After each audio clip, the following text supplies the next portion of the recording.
Senior ধর্মীয় ব্যক্তিত্ব একজন রাব্বি, তার সঙ্গে দাজ্জালের সাক্ষাৎ ইতিমধ্যে হয়ে গেছে। তার মানে দাজ্জাল পৃথিবীতে ইতিমধ্যে চলে আসছে।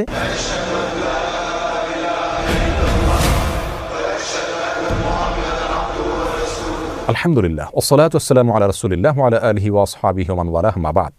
সুপ্রিয় দর্শক শ্রোতা ভাই বোন, ইসরায়েলের প্রথম সারির একটি দৈনিক, একটি গণমাধ্যম ইসরায়েল টুডে, সেখানে দাজ্জালের আগমন সম্পর্কে একটা তথ্য দেওয়া হয়েছে একটি সাক্ষাৎকারে। সেই তথ্যকে কেন্দ্র করে পৃথিবীর অনেক মানুষের মধ্যে কৌতূহল তৈরি হয়েছে, আলোড়ন সৃষ্টি হয়েছে। সেই সাক্ষাৎকারটা দিয়েছেন একজন ইহুদি ধর্ম পণ্ডিত বা রাব্বি। তিনি সেই সাক্ষাৎকারে দাবি করেছেন যে তাদের ধর্মীয় ব্যক্তিত্ব, সিনিয়র ধর্মীয় ব্যক্তিত্ব একজন রাব্বি, তার সঙ্গে দাজ্জালের সাক্ষাৎ ইতিমধ্যে হয়ে গেছে। তার মানে দাজ্জাল পৃথিবীতে ইতিমধ্যে চলে আসছে এবং এর মাধ্যমে তারা মনে করেন যে দাজ্জালের আগমনের মাধ্যমে তাদের বিস্তার ঘটবে, তাদের প্রভাব পুরো পৃথিবীতে প্রতিষ্ঠিত হবে। কারণ ইহুদি ধর্মমত অনুযায়ী তারা দাজ্জালের আগমনকে ইতিবাচকভাবে দেখে, তারা তাকে ত্রাণকর্তা মনে করে। তারা মনে করে দাজ্জাল আসার পর গোটা পৃথিবী তাদের কর্তলগত হবে। এবং এই ঘটনার প্রেক্ষিতে তারা ইসরায়েলের বাইরে সফর করছেন না, সবাই ইসরায়েলের ভিতরে অবস্থান করছেন। বিশেষ করে তাদের ধর্মীয় ব্যক্তিত্বরা ইসরায়েলের বাইরে কেউ যাচ্ছেন না, কারণ তারা মনে করেন তাদের ধর্মবিশ্বাস হলো দাজ্জাল আগমন করার পর পৃথিবীতে একটা ব্যাপক অস্থিরতা দেখা দিবে এবং সেই অস্থিরতায় পুরো পৃথিবীতে যে বিপর্যয় দেখা দিবে, যে ক্ষয়ক্ষতি হবে, সেটা পৃথিবীতে কোনো যুদ্ধেও এত ক্ষয়ক্ষতি হয় না। এবং অনেকটা বর্তমান করোনা পরিস্থিতির যে বিপর্যয় দেখা দিচ্ছে পৃথিবীতে, তারা সেটাকে সেই দাজ্জাল আসার পরবর্তী তাদের ধর্মীয় দৃষ্টিকোণ থেকে যে বিপর্যয় হওয়ার কথা সেটা বলে তারা ব্যাখ্যা করছে। ইসলাম আসলে এ ব্যাপারে কি বলে?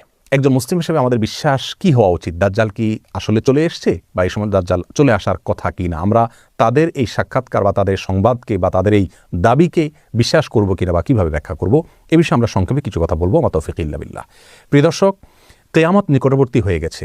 এ বিষয়ে রাসূল আকরাম সাল্লাল্লাহু আলাইহি ওয়াসাল্লাম অনেক আগে আমাদেরকে জানিয়েছেন। তিনি বলেছেন, বুইসতু আনা ওয়াসসাআতু কাহাতাইন, আমার এবং কিয়ামতের অবস্থান হলো দুই আঙ্গুলের মতো। অর্থাৎ আমার পরে পৃথিবীর সবচেয়ে বড় ঘটনা হলো কিয়ামত তথা পৃথিবীর বা মহাবিশ্বের ধ্বংস বা মহাপ্রলয়। তারপরে কিয়ামতের অনুষ্ঠান ঘটবে।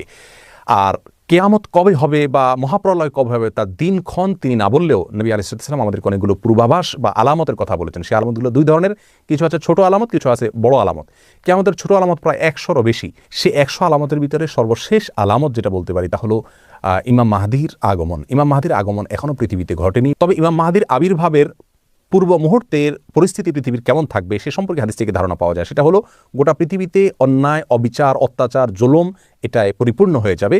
আর তখনই ইমাম মাহদির আবির্ভাব হঠাৎ করে ঘটবে এবং রাতারাতি তিনি গোটা বিশ্বের সুপার পাওয়ারে পরিণত হবেন এবং গোটা বিশ্বকে উল্টা মেরুতে নিয়ে যাবেন, ইনসাফ এবং ন্যায় দিয়ে পরিপূর্ণ করবেন। এরপরে কিয়ামতের বড় আলামতগুলো দেখা দিবে, যে সম্পর্কে সহিহ মুসলিমের হাদিসে নবী আলাইহিস সালাম বলেছেন কিয়ামত ঘটবে না 10টি আলামত আসা ছাড়া। সেগুলোকে ওলামায়ে কেরাম, ইসলামের বড় বড় পণ্ডিতগণ, ইমামগণ কিয়ামতের বড় এবং বৃহৎ আলামত হিসাবে চিহ্নিত করেছেন। সেই আলামতগুলোর একটি হলো বড় ধোঁয়া দেখা দিবে কিয়ামতের আগে, যে ধোঁয়া পৃথিবীর ইতিহাসের বড় ঘটনা হবে এবং অনেক ব্যাপক আকারে হবে। আর দ্বিতীয়ত যে ঘটনাটি ঘটবে তা হলো দাজ্জালের আগমন ঘটবে এবং আরেকটি আলামত ঘটবে তা হলো দাব্বাতুল আরদ নামক একটা প্রাণীর অলৌকিকভাবে আবির্ভাব ঘটবে এবং সেই মানুষের সাথে কথাবার্তা বলবে। চতুর্থত হলো ঈসা আলাইহিস সালামের আগমনের ঘটনাটি ঘটবে, তিনি আসমান থেকে অবতরণ করবেন। 5 নম্বর হলো ইয়াজুজ মাজুজের আবির্ভাব ঘটবে। 6 নম্বর হলো একটি ভূমিধস বড় আকারে হবে পৃথিবীর পূর্ব প্রান্তে। 7 নম্বর হলো একটা ভূমিধস হবে মধ্য প্রান্তে পৃথিবীর বা আরব উপদ্বীপে। আর 8 নম্বর হলো পৃথিবীর পশ্চিম প্রান্তে আরেকটি বড় ভূমিধস ঘটবে। 9 নম্বর হলো সূর্য প্রথমবারের মতো পৃথিবীর ইতিহাসে পশ্চিম দিক থেকে উদিত হবে, পূর্ব দিকের বিপরীতে। আর 10 নম্বর হলো একটি আগুনের আবির্ভাব ঘটবে, যে আগুন মানুষকে ধাওয়া করতে করতে হাসরে একত্রিত করবে। এই বড় 10টি আলামতের ভিতরে আমরা দেখতে পেলাম যে শুরুর দিকে রয়েছে দাজ্জালের আবির্ভাব, তারও আগে দোকান বা ধোঁয়ার ঘটনা ঘটবে। ধোঁয়ার ঘটনা এখনও ঘটেনি পৃথিবীতে, আমরা জানি। তারও আগে ইমাম মাহদির আগমন ঘটবে, সেটিও এখনও পৃথিবীতে ঘটেনি। অতএব একজন মুসলিম হিসেবে আমাদের বিশ্বাস হবে দাজ্জালের আগমন এখনও ঘটেনি, কারণ দাজ্জাল আসার আগে পৃথিবীতে আর অনেক কিছু ঘটনা ঘটবে যেগুলো এখনও ঘটেনি। এটা হবে একজন মুসলিমের বিশ্বাস। আমরা কোরআন হাদিসের আলোকে দেখতে পেলাম যে দাজ্জালের আবির্ভাব এখনও ঘটেনি। অতএব ইহুদিরা যেটা দাবি করছে সেটা অসত্য এবং বেঠিক। অন্তত এটা নিয়ে আমাদের অস্থিরতার কোনো কারণ নাই। একজন সাহাবী জিজ্ঞাসা করছিলেন, ইয়া রাসূলুল্লাহ, কিয়ামত কবে হবে? নবী আলাইহিস সালাম বলেছেন, তুমি তার জন্য কি প্রস্তুতি নিয়েছো? এই হাদিস থেকে আমরা স্পষ্ট ধারণা পাচ্ছি যে কবে কে আসছে, কোনটার আবির্ভাব হচ্ছে কি হচ্ছে না, এটা নিয়ে আমরা যতটা কৌতূহলী হচ্ছি বা যতটা আমরা অস্থির হচ্ছি, এর চাইতে গুরুত্বপূর্ণ ইস্যু আমাদের জীবনে যে আমরা কিয়ামত হলে সেই পরিস্থিতিতে আমাদের করণীয় কি থাকবে। দাজ্জালের আবির্ভাব কথার কথা হয়ে গেল, তাহলে সেই মুহূর্তে দাজ্জালের যে ফিতনা, দাজ্জালের যে পরীক্ষা, এখানে অনেক মানুষ নিপতিত হয়ে ঈমান হারা হবে।